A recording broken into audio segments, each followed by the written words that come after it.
को केवल प्रभावित करने के लिए होठों पर नकली शब्द हैं तो श्रद्धा नहीं आ सकती। आप मुझे देखें, मुस्कुराएं, गुरुदेव प्रणाम नमस्ते, मैं तो आपका एकलव्य जैसा शिष्य हूं गुरुदेव। ये बिल्कुल चालाकी है तुम्हारी, साफ साफ तुम्हारे चेहरे से मैं तो अनुभवी हूं, बहुत ज्यादा अनुभवी हूं। तुम लोग तो गेहूं की खेती, बाजरे की खेती कर सकते हो, मैं तो मनुष्यों की खेती करता हूं, शिष्यों की।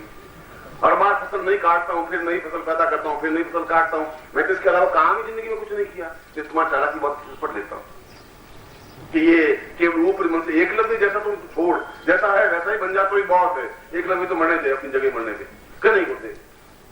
मैं तो बिल्कुल आपका एकलव्य जैसा शिष्य हूं, बस पांव पकड़ लेता है, मैं जाऊं और पीछे से पांव जरूर किस दिन तुम मुझे पीछे गिराओगे जरूर। मैं आते हुए घबराता हूं, मैं तुम्हें कहता हूं मैं दूर से प्रणाम कर लो तो मैं आगे जा रहा हूं, पीछे सीधे पांव। बड़ा मुश्किल से मैंने कहा अभी एक पांव और रखा नहीं, सीधा नीचे गुरुदेव। मैं तो साष्टांग हुआ नहीं, आज साष्टांग को कर दूंगा मैं, और जरूर कभी मुझे साष्टांग करना ही पड़ेगा। तुम्हारे जैसे से मिले तो मैं तो खुद धन्य हो रहा हूं। इसलिए कभी भूल चूक की प्रणाम पीछे से पकड़ के मत कर देना, क्योंकि तुम तो पीछे दौड़ के आते हो, इसलिए मुझे हर बार पीछे मुड़ मुड़ के देखना पड़ता है, कोई मार के हाथ नहीं रहा है। इसलिए कड़ाल कह रहा है कि बार बार अपने स्वरूप को परिवर्तन नहीं कर सकता। और इसीलिए मैंने तुम्हें प्रारंभ में कहा कि श्रद्धा के पीछे कोई मेरा स्वार्थ नहीं था।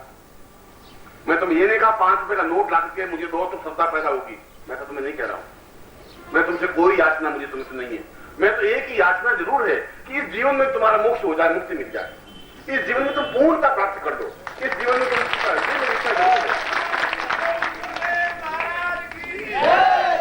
और उस साधना को, उस पूर्णता को प्राप्त करने के लिए, पूर्ण का मतलब है पूर्णमदः पूर्णमिदम्, उसमें और कुछ आने की जरूरत ही नहीं है, उसको पूर्ण कहते हैं। यजुर्वेद का प्रारंभ मंत्र इस क्षेत्र में कुछ नहीं हूं, शून्य हूं, और अंतिम कहता है कि पूर्णमदः पूर्णमिदम् पूर्णात् पूर्णमुदच्यते। अब मेरे मन में कोई इच्छा बाकी नहीं रही है। तुम्हारी भोग की इच्छा हो वो भी पूरी हो, ऐश्वर्य की इच्छा हो वो भी पूरी हो, चालाक की इच्छा हो वो भी पूरी हो, दूरता की इच्छा हो वो भी पूरी हो, तुम्हारे जीवन की जो इच्छा है पूरी हो, तृप्त हो तब तुम्हें साक्षात गुरु में श्रद्धा पैदा हो पाएगी। और उसके लिए तुम्हें प्रयत्न करना पड़ेगा, अपनी दूरता मक्कारी को छोड़ना पड़ेगा, पूर्ण रूप से समर्पित होना पड़ेगा, और उसमें अपने आप को लीन होना पड़ेगा। लीन होने के लिए तुम्हारा शरीर नहीं, आंखों की भाषा से पत्र गुरु के पास पहुंचना पड़ेगा।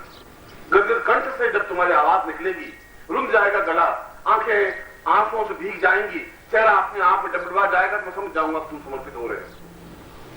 समर्पण करने के लिए होठों की सबसे जरूरत नहीं है, शब्दों की जरूरत नहीं है। शब्द कुछ नहीं कह सकते तुम्हारी भावनाओं को, तुम्हारे विचारों को।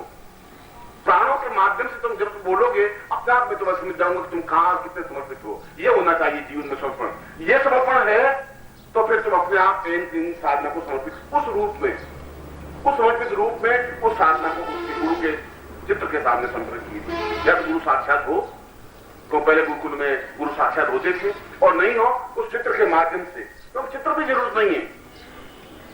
जब पूर्ण श्रद्धामय है तो गुरु तुम्हारी आंखों के सामने रहेगा। कल भी मैंने राधा का उदाहरण दिया था कि राधा को पूछा उद्धव ने कि राधा तुम करती क्या, दिन भर क्या काम? उसने कहा बहुत काम है, बहुत व्यस्त हूं। उसको सुबह उठाती हूँ, स्नान करवाती हूँ, कहना नहीं मानता है, खाना खिलाती हूँ, बहुत मनवार करती हूँ, ये करती हूँ, ये रोटी अच्छी नहीं लगती, फिर दूसरी रोटी बनाती हूँ, तीसरी रोटी बनाती हूँ, मैं बहुत काम करती हूँ, क्योंकि वह श्रद्धा की साक्षात प्रतिमा है। और राधा की मृत्यु हुई ललिता के रूप में। ललिता की मृत्यु के बाद सीधा जन्म मीरा के रूप में लिया। इतने साल पिछले 3000 वर्षों तक ललिता ने वापस जन्म नहीं लिया। राधा के बाद ललिता ने जन्म लिया उस आत्मा ने, और ललिता के बाद सीधी आत्मा मीरा के जीवन में उतरी। और मैं कह रहा था कि उनके हाथ में है जन्म लेने की क्रिया, मुझे कहां जन्म लेना है। और राधा के चरित्र में और मीरा के चरित्र में कुछ भी अंतर नहीं। उसने भी समाज से बगावत की, विद्रोह किया, मीरा ने भी समाज से विद्रोह किया, बगावत की। उस समय पैरों में घुंघरू बांध दिए, उसने पैरों में घुंघरू बांध दिए।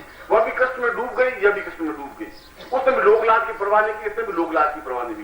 वो भी कहा कि मैं सूली ऊपर सहज क्रिया की, मैं तो यहाँ नीचे देखना नहीं चाहती, सूली जितनी सजा मुझे मिले वह पिया मिले, कष्ट मिले। और मीरा ने भी यही कहा। दोनों की अगर चरित्र की साम्यता करता कुछ अंतर ही नहीं है, एक ही, जैसे एक ही चीज में वापिस जन्म दिया हो। यह डूबने की क्रिया है, यह अपने आप में समर्पित होने की क्रिया है, क्योंकि सारे गीत उसकी आंखों की भाषा में लिखे हुए गीत हैं। आज भी हम अगर मीरा के पद गाएं तो आंखों में छलछलाते हैं। कल भी बोला कह रहा था कि तुम्हारे आंख में शब्दों के माध्यम से कुछ और आंसू निकले, कुछ और आर्द्रता निकले, दयाता निकले, तो ऐसा आशीर्वाद देना चाहता हूं। और उस साधना के माध्यम से उस जीवन में पूर्णता प्राप्त हो सके, मैं इस प्रयोग को तुम्हें संपन्न करवा रहा हूं, तीनों बीजों को समावेश करता हुआ, एंग बीज, रिंग बीज और क्लीन बीज। और तुमने कल रात को कैसे देखी होगी, और वास्तव में मेरे घर आना गुरुजी आएंगे बच्चे, कभी आएंगे, अब तुम ले जा सकते हो, जब भी चाहो उसमें कैद किया, भाई चौहान गुरुजी को कैद करके मुझे दे दे, अपने घर ले जाना है, और मेरे तक आने की जरूरत नहीं, ले जा सकते हो, मगर जब भी चाहो गुरु को देख सकते हो, जब भी चाहो उसकी आवाज सुन सकते हो। और ये बहुत बड़ी बात होती है, बहुत बड़ा सौभाग्य होता है, ये मामूली बात नहीं है, ये मामूली चिंतन नहीं है, तुम इस चीज को नहीं समझ सकते, क्योंकि बार बार एक ही चीज के पास होने से श्रद्धा पैदा होती है, अपनत्व पैदा होता है, अटैचमेंट पैदा होता है। एक कहावत है कि आंख ओट पहाड़ ओट, आंख से दूर हट जाता है आदमी तो उतनी गैप आ जाता है जितना बीच में कोई पहाड़ आ गया। बार बार एक ही चीज सामने हो तो श्रद्धा पैदा होती है, अपनत्व पैदा होता है, और यह अपनत्व पैदा करने का लौकिक गुण है। उनकी आवाज सुनने की जीवन की एक प्रबुद्धता है कि हम जहां भी कार में जाए, घर में बैठे बहुत उदास हो गए, टेप रिकॉर्डर लगाया, उनकी आवाज सुनी, क्या कह रहे हैं सुन रहे हैं, उसमें डूब रहे हैं, और ये धीरे धीरे श्रद्धा में डूब जाने की क्रिया है, अपने आप में पूर्ण निमग्न होने की लौकिक क्रिया है। एक एक सीढ़ी करके तुम डूब सकोगे, हो सकता है उसमें तुम्हें 2 महीने लगे, 3 महीने लगे, 4 महीने लगे, 2 दिन लगे, मीरा को तो 2 क्षण लगे थे। चिंगारी पैदा होने में कोई वर्ष नहीं लगते। रज्जब अपने गुरु का शिष्य था, सुबह जाता शाम को जाता, गुरु बहुत प्रसन्न की मैं इसको रज्जब को सिखा रहा हूं। आपने रज्जब का नाम सुना होगा, रज्जब भी नानक की तरह, रैदास की तरह बहुत अच्छे संत हो चुके हैं, और सारे संत पैदा हुए तुलसीदास आज से 400 साल पहले, एक ही समय में। तुलसीदास, मीरा, कबीर, रैदास, ये जितने पैदा हुए उसी एक ही अवधि में पैदा हुए।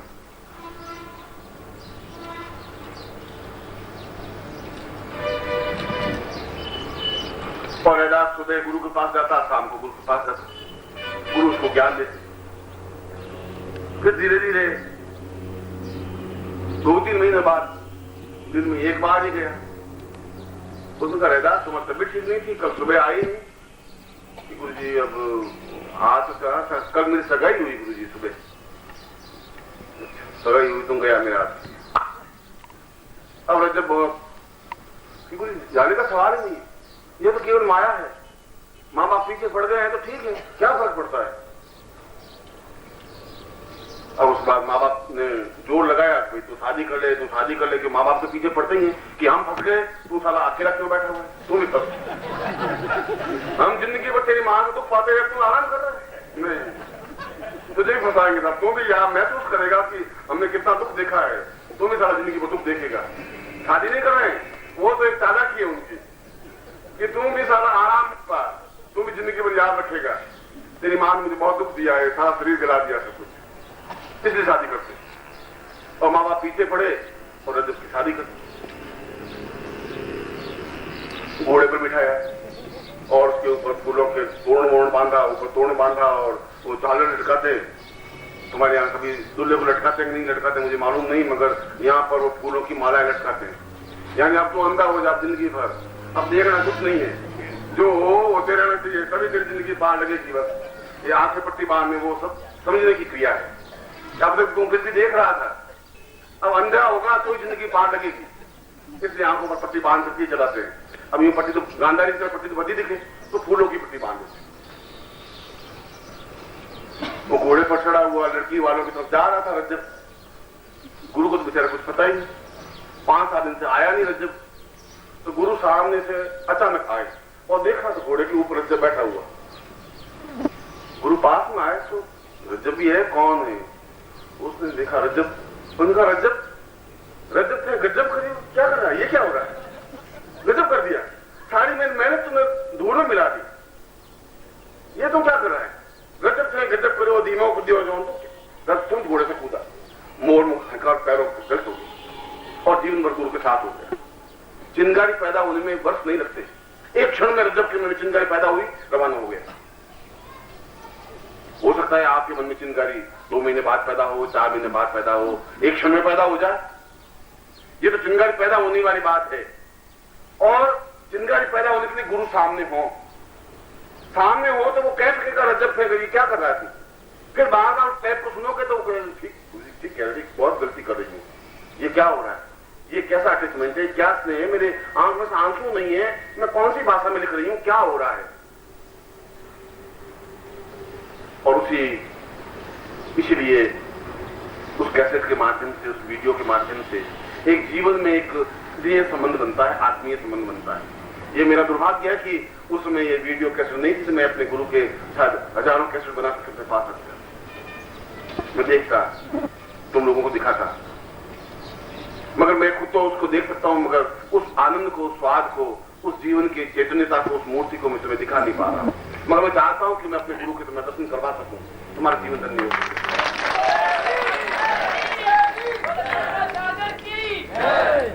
और इस प्रयोग में भी मैं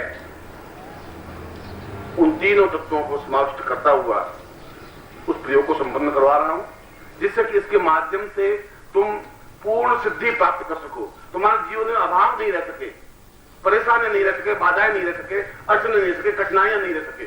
केवल इसके सामने मंत्र का जाप करना है। एंग्री चामुंडा विच गुरु साधना के साथ गुरु को अपने सामने रखते हुए, क्योंकि तुम कर सकोगे कणाद के शब्दों के माध्यम से, कणाद की तरीके के माध्यम से, क्योंकि अपने सामने दिन तो उसी को रूप में रखोगे। बार बार तुम अपने चेहरे को, अपनी भावना को एकदम से नहीं बदल सकते। एकदम से क्रोध से बिल्कुल शांत मुद्रा में आना अत्यंत कठिन और पेचीदा है। एक क्षण में क्रोध और एकदम से क्रीम बोर्ड से क्रोध की अद्भुतम मुद्रा और एकदम से ऐंग बोर्ड से मातस्थ रूप एकदम से तुम नहीं ला सकते।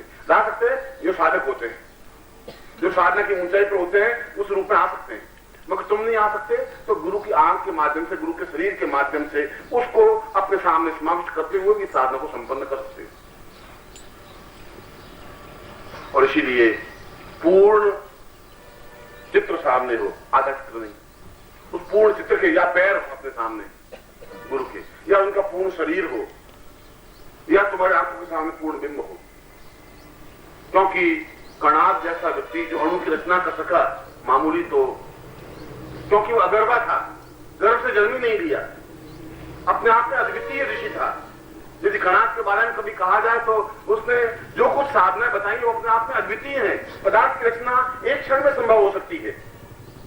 स्वर्ण निर्माण की पूरी पद्धति कणाद के माध्यम से प्रारंभ हुई है। और स्वर्ण निर्माण करना कोई अत्यंत कठिन और पेचीदा है ही नहीं। चीज तो कोई पेचीदा नहीं है।